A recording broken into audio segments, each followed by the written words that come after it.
नमस्कार। कार्यक्रम में उपस्थित मंत्रिपरिषद के मेरे साथी स्वास्थ्य मंत्री मनसुख मांडविया जी, मंत्रिमंडल के मेरे अन्य सभी सहयोगी, वरिष्ठ अधिकारीगण, देश भर से जुड़े सरकारी और प्राइवेट अस्पतालों के चिकित्सक, हेल्थ मैनेजमेंट से जुड़े लोग, कार्यक्रम में उपस्थित अन्य सभी महानुभाव और मेरे प्यारे भाई और बहनों, 21वीं सदी में आगे बढ़ते हुए भारत के लिए आज का दिन बहुत महत्वपूर्ण है। बीते 7 वर्षों में देश की स्वास्थ्य सुविधाओं को मजबूत करने का जो अभियान चल रहा है, वो आज से एक नए चरण में प्रवेश कर रहा है और ये सामान्य चरण नहीं है, ये असामान्य चरण है। आज एक ऐसे मिशन की शुरुआत हो रही है जिसमें भारत की स्वास्थ्य सुविधाओं में क्रांतिकारी परिवर्तन लाने की बहुत बड़ी ताकत है। साथियों, 3 साल पहले पंडित दीनदयाल उपाध्याय जी की जन्म जयंती के अवसर पर पंडित जी को समर्पित आयुष्मान भारत योजना पूरे देश में लागू हुई थी।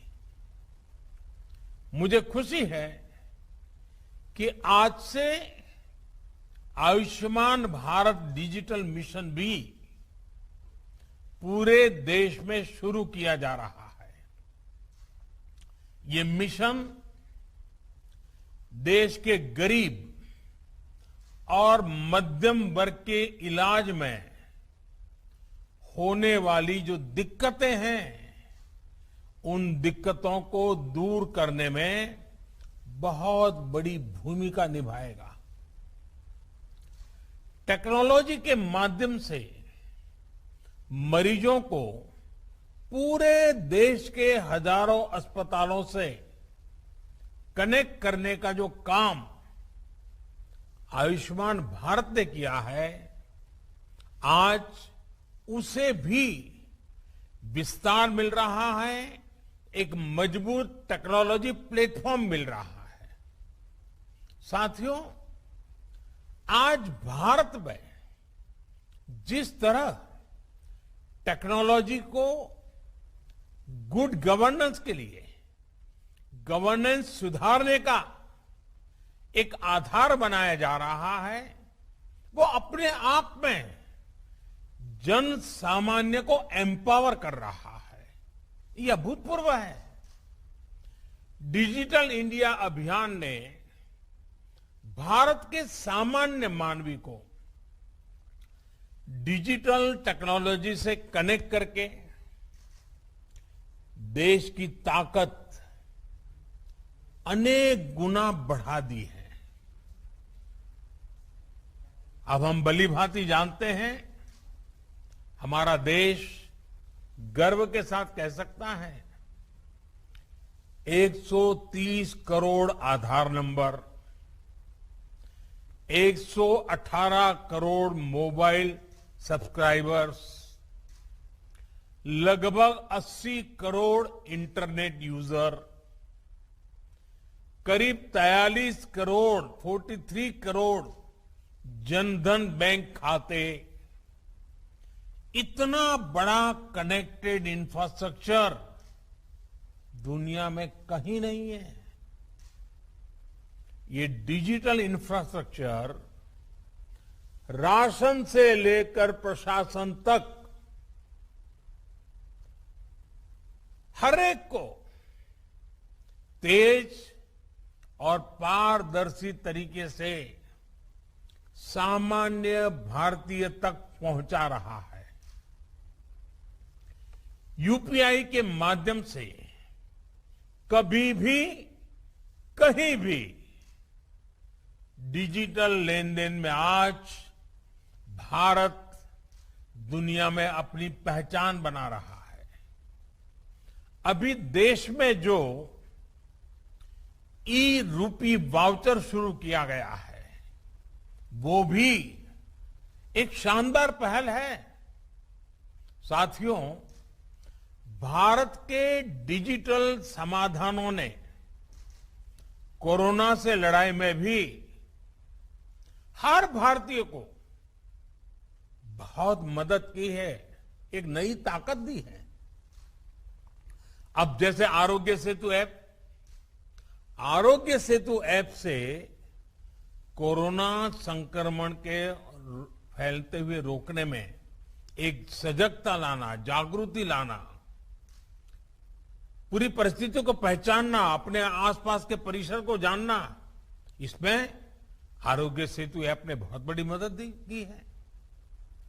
उसी प्रकार से सबको वैक्सीन, मुफ्त वैक्सीन, इस अभियान के तहत भारत आज करीब करीब 90 करोड़ वैक्सीन डोज लगा पाया है और उसका रिकॉर्ड उपलब्ध हुआ है, सर्टिफिकेट उपलब्ध हुआ है। तो इसमें कोविन का बहुत बड़ा रोल है। रजिस्ट्रेशन से लेकर सर्टिफिकेशन तक का इतना बड़ा डिजिटल प्लेटफॉर्म दुनिया के बड़े बड़े देशों के पास नहीं है। साथियों, कोरोना काल में टेली मेडिसिन का भी अभूतपूर्व विस्तार हुआ है। ई संजीवनी के माध्यम से अब तक लगभग 1.25 करोड़ रिमोट कंसल्टेशन पूरे हो चुके हैं। ये सुविधा हर रोज देश के दूर सुदूर में रहने वाले हजारों देशवासियों को घर बैठे ही शहरों के बड़े अस्पतालों के बड़े बड़े डॉक्टरों से कनेक्ट कर रही है। जाने माने डॉक्टरों की सेवा आसान हो सकी है। मैं आज इस अवसर पर देश के सभी डॉक्टरों, नर्सेस और मेडिकल स्टाफ का हृदय से बहुत आभार व्यक्त करना चाहता हूं। चाहे वैक्सीनेशन हो, कोरोना के मरीजों का इलाज हो, उनके प्रयास कोरोना से मुकाबले में देश को बड़ी राहत दे पाए हैं, बहुत बड़ी मदद कर पाए हैं। साथियों, आयुष्मान भारत, पीएम जय ने गरीब के जीवन की बहुत बड़ी चिंता दूर की है। अभी तक 2 करोड़ से अधिक देशवासियों ने इस योजना के तहत मुफ्त इलाज की सुविधा का लाभ उठाया है और इसमें भी आधी लाभार्थी हमारी माताएं हैं, हमारी बहनें हैं, हमारी बेटियां हैं। ये अपने आप में सुकून देने वाली बात है, मन को संतोष देने वाली बात है। हम सब जानते हैं हमारे परिवारों की स्थिति। सस्ते इलाज के अभाव में सबसे अधिक तकलीफ देश की माताएं बहनें ही उठाती हैं। घर की चिंता, घर के खर्चों की चिंता, घर के दूसरे लोगों की चिंता में हमारी माताएं बहनें अपने ऊपर होने वाले इलाज के खर्च को हमेशा टालती रहती है, लगातार टालने की कोशिश करती है। वो ऐसा ही कहते हैं, नहीं हाँ अब ठीक हो जाएगा, नहीं नहीं अब ये तो एक दिन का मामला है, नहीं नहीं ऐसे ही एक पुड़िया ले लेंगे तो ठीक हो जाएगा। क्योंकि मां का मन है ना, वे दुख झेल लेती है, लेकिन परिवार पर कोई आर्थिक बोझ आने नहीं देती है। साथियों, जिन्होंने आयुष्मान भारत के तहत अभी तक इलाज का लाभ लिया है या फिर जो उपचार करा रहे हैं, उनमें से लाखों ऐसे साथी हैं जो इस योजना से पहले अस्पताल जाने की हिम्मत ही नहीं जुटा पाते थे, टालते रहते थे, वो दर्द सहते थे, जिंदगी की गाड़ी किसी तरह खींचते रहते थे, लेकिन पैसे की कमी की वजह से अस्पताल नहीं जा पाते थे। इस तकलीफ का एहसास ही हमें भीतर तक झकझोर देता है। मैं ऐसे परिवारों से मिला हूं इस कोरोना काल में, और उसके पहले ये आयुष्मान की जब जो लोग सेवाएं लेते थे, कुछ बुजुर्ग ये कहते थे कि मैं इसलिए उपचार नहीं कराता था क्योंकि मैं अपने संतानों पर कोई कर्ज छोड़ करके जाना नहीं चाहता था। कुछ सहन कर लेंगे, हो सकता है जल्दी जाना पड़े, ईश्वर बुलाने तो चले जाएंगे, लेकिन बच्चों पर, संतानों पर कोई आर्थिक कर्ज छोड़ करके नहीं जाना है, इसलिए उपचार नहीं कराते थे। और यहां इस कार्यक्रम में उपस्थित हमसे ज्यादातर ने अपने परिवार में, अपने आसपास ऐसे अनेकों लोगों को देखा होगा। हमसे ज्यादातर लोग इसी तरह की चिंताओं से खुद भी गुजरे हैं। साथियों, अभी तो कोरोना काल है, लेकिन उससे पहले मैं देश में जब भी प्रवास करता था, राज्यों में जाता था, तो मेरा प्रयास रहता था कि आयुष्मान भारत के लाभार्थियों से मैं जरूर मिलूं। मैं उनसे मिलता था, उनसे बातें करता था, उनके दर्द, उनके अनुभव, उनके सुझाव मैं उनसे सीधा लेता था। ये बात वैसे मीडिया में या और सार्वजनिक रूप से ज्यादा चर्चा में नहीं आई, लेकिन मैंने इसको अपना नित्य क्रम बना दिया था। आयुष्मान भारत के सैकड़ों लाभार्थियों से मैं खुद रूबरू मिल चुका हूं, और मैं कैसे भूल सकता हूं उस बूढ़ी मां को जो बरसों तक दर्द सहने के बाद पथरी का ऑपरेशन करा पाई, वो नौजवान जो किडनी की बीमारी से परेशान था, किसी को पैर में तकलीफ, किसी को रीढ़ की हड्डी में तकलीफ, उनके चेहरे मैं कभी भूल नहीं पाता हूं। आज आयुष्मान भारत ऐसे सभी लोगों के लिए बहुत बड़ा संबल बनी है। थोड़ी देर पहले जो फिल्म यहां दिखाई गई, जो कॉफी टेबल बुक लॉन्च की गई, उसमें खास करके उन माताओं बहनों की चर्चा विस्तार से की गई है। बीते 3 सालों में जो हजारों करोड़ रुपए सरकार ने वहन किए हैं, उससे लाखों परिवार गरीबी के कुचक्र में फंसने से बचे हैं। कोई गरीब रहना नहीं चाहता है। कड़ी मेहनत करके गरीबी से बाहर निकलने के लिए हर कोई कोशिश करता है, अवसर तलाशता है। कभी तो लगता है कि हाँ बस अब कुछ ही समय में गरीबी से बाहर आ जाएगा, और अचानक परिवार में एक बीमारी आ जाए तो सारी मेहनत मिट्टी में मिल जाती है। फिर वो 5-10 साल पीछे उस गरीबी के चक्कर में फंस जाता है। बीमारी पूरे परिवार को गरीबी के कुचक्र से बाहर नहीं आने देती है। और इसलिए आयुष्मान भारत सहित हेल्थ केयर से जुड़े जो भी समाधान सरकार सामने ला रही है, वो देश के वर्तमान और भविष्य में एक बहुत बड़ा निवेश है। भाइयों और बहनों, आयुष्मान भारत डिजिटल मिशन अस्पतालों में प्रक्रियाओं को सरल बनाने के साथ ही ईज ऑफ लिविंग भी बढ़ाएगा।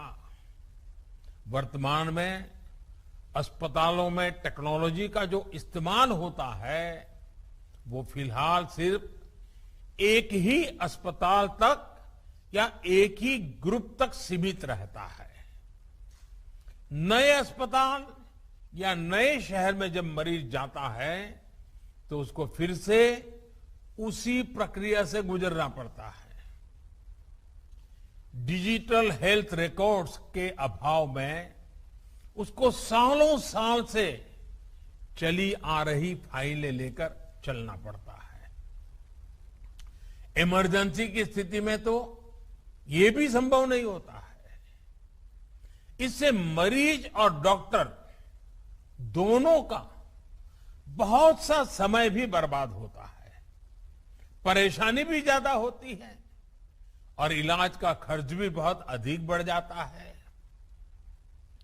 हम अक्सर देखते हैं कि बहुत से लोगों के पास अस्पताल जाते समय उनका मेडिकल रिकॉर्ड ही नहीं होता।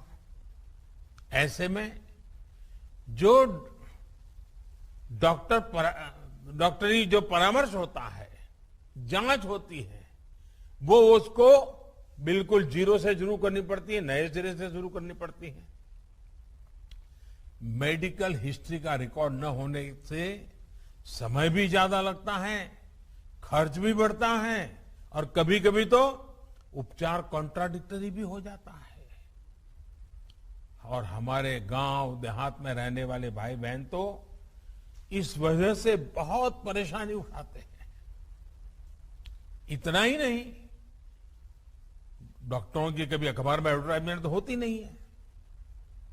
कानों कान बात पहुंचती कि भाई फलाने डॉक्टर अच्छे हैं, मैं गया था तो अच्छा हुआ।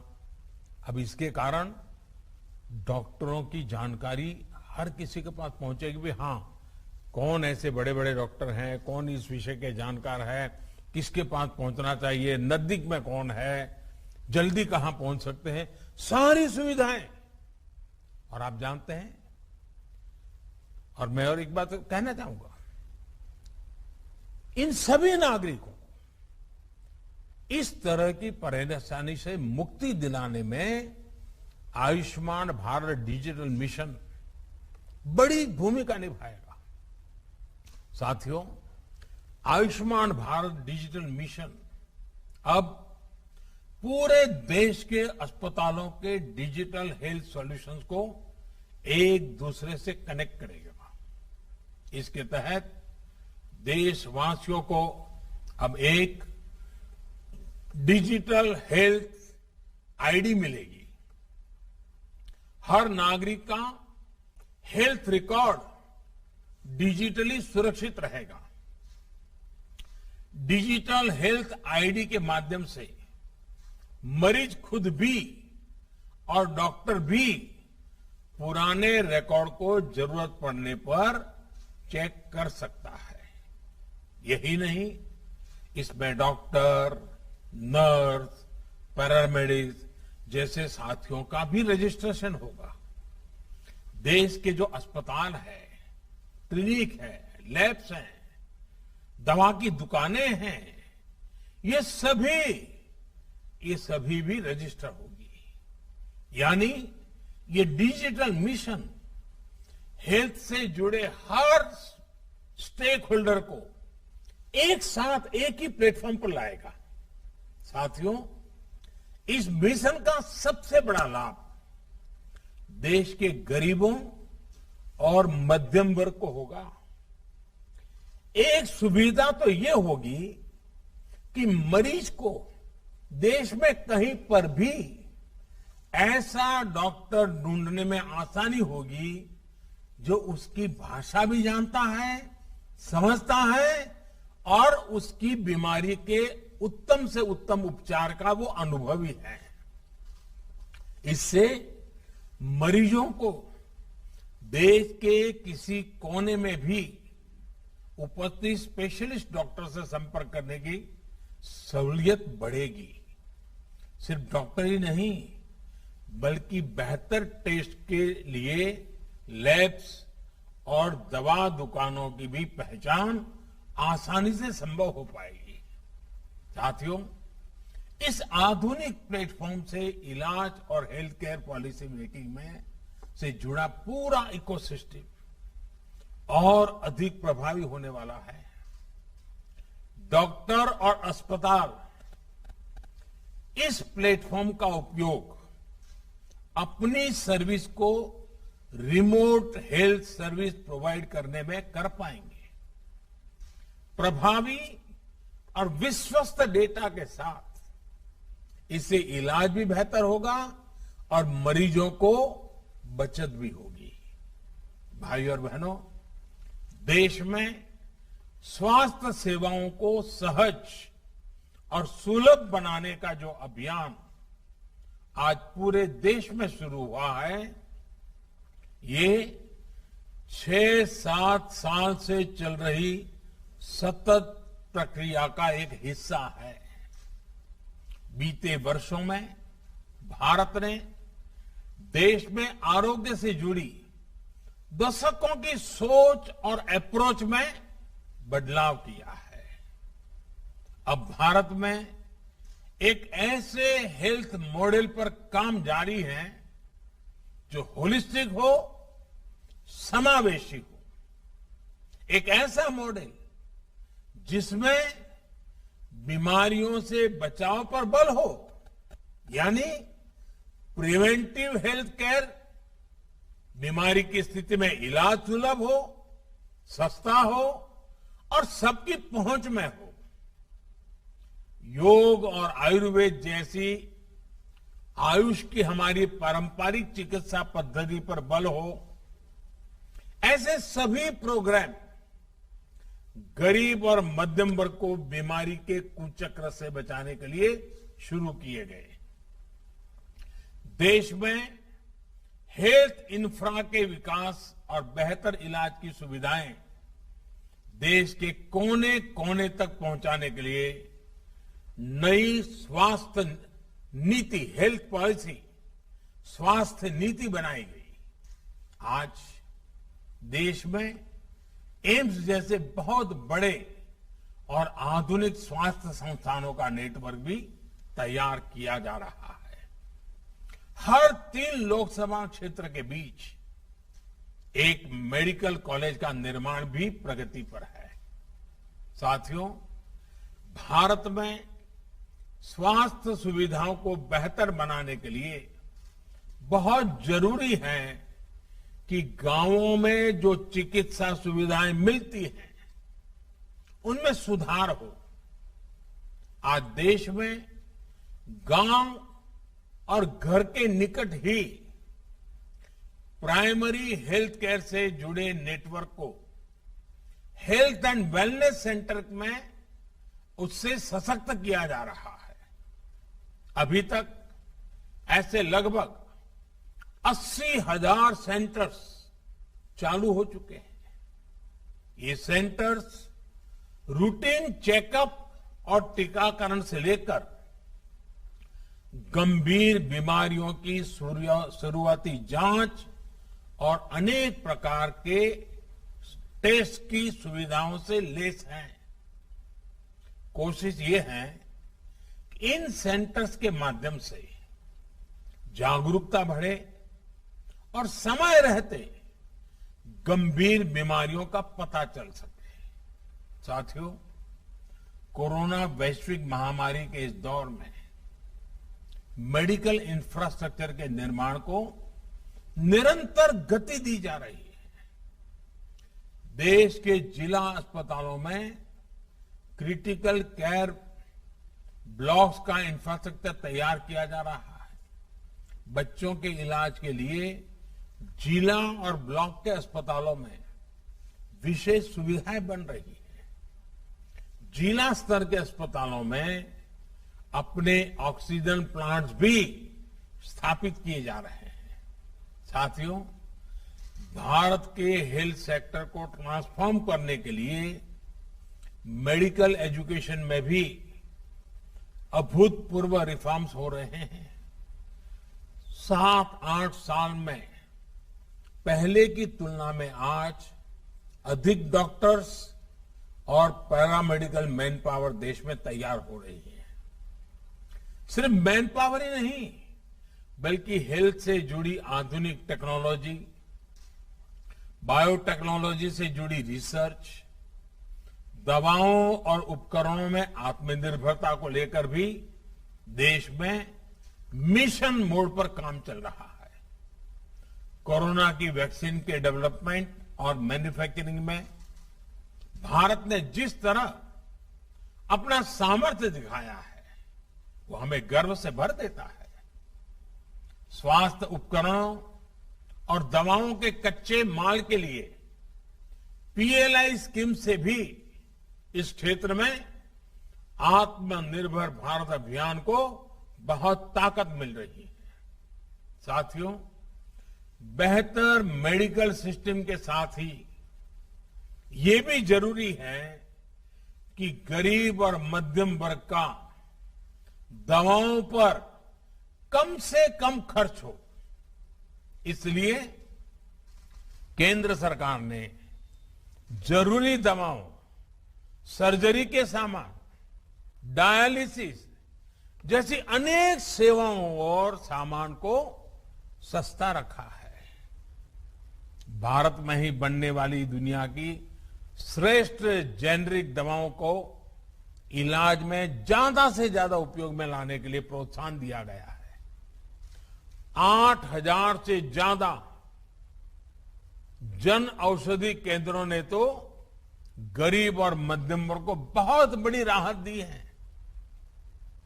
और मैं जन औषधि केंद्र से जो दवाइयां लेते हैं, ऐसे मरीजों से भी पिछले दिनों मुझे कई बार बात करने का मौका मिला और मैंने देखा है कुछ परिवार ऐसे उनको डेली कुछ दवाइयां लेनी पड़ती हैं, कुछ उम्र में कुछ बीमारियों के कारण। इस जन औषधि केंद्र के कारण ऐसे मध्यम वर्गीय परिवार के 1,000, 1,500, 2,000 रुपया हर महीना बच रहा है। साथियों, एक संयोग ये भी है कि आज का ये कार्यक्रम वर्ल्ड टूरिज्म डे पर आयोजित हो रहा है।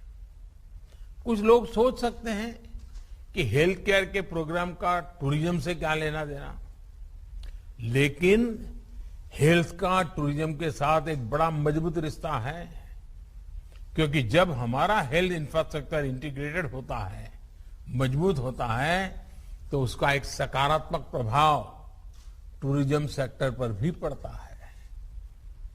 क्या कोई टूरिस्ट ऐसी जगह जाना चाहेगा जहां किसी इमरजेंसी में इलाज की बेहतर सुविधा ही न हो? और कोरोना के बाद से तो अब ये और भी महत्वपूर्ण हो गया है।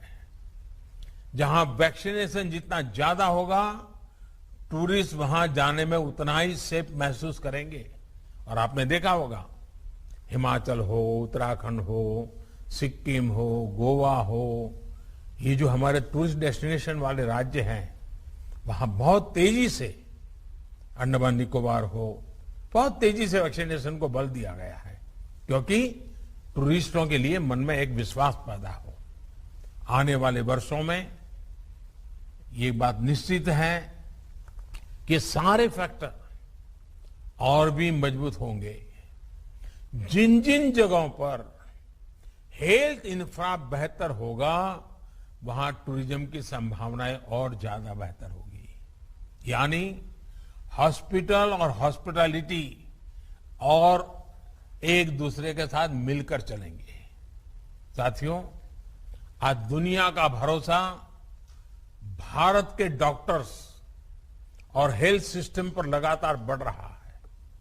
विश्व में हमारे देश के डॉक्टरों ने बहुत इज्जत कमाई है। भारत का नाम ऊंचा किया है। दुनिया के बड़े बड़े लोगों के साथ आप पूछोगे तो कहेंगे हाँ, मेरा एक डॉक्टर तो हिंदुस्तानी है। यानी भारत के डॉक्टरों की नामना है। भारत के इंफ्रास्ट्रक्चर अगर मिल जाए तो दुनिया से हेल्थ के लिए भारत आने वालों की संख्या बढ़नी बढ़नी है।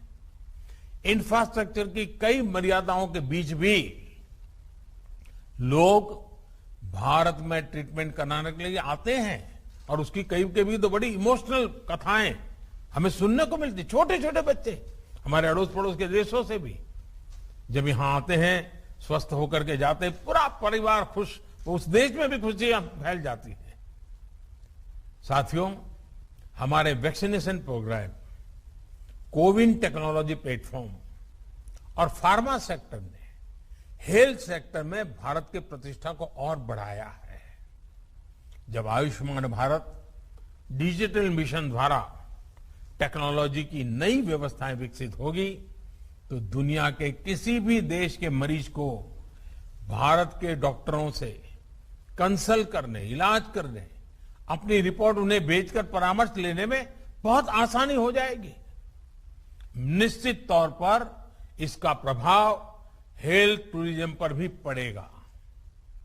साथियों, स्वस्थ भारत का मार्ग आजादी के अमृत काल में भारत के बड़े संकल्पों को सिद्ध करने में, बड़े सपनों को साकार करने के लिए बहुत जरूरी है। इसके लिए हमें मिलकर अपने प्रयास जारी रखने होंगे। मुझे विश्वास है चिकित्सा क्षेत्र से जुड़े सभी व्यक्ति, हमारे डॉक्टर्स, पैरामेडिक्स, चिकित्सा संस्थान इस नई व्यवस्था को तेजी से आत्मसात करेंगे। एक बार फिर आयुष्मान भारत डिजिटल मिशन के लिए मैं देश को बहुत बहुत शुभकामनाएं देता हूं। बहुत बहुत धन्यवाद।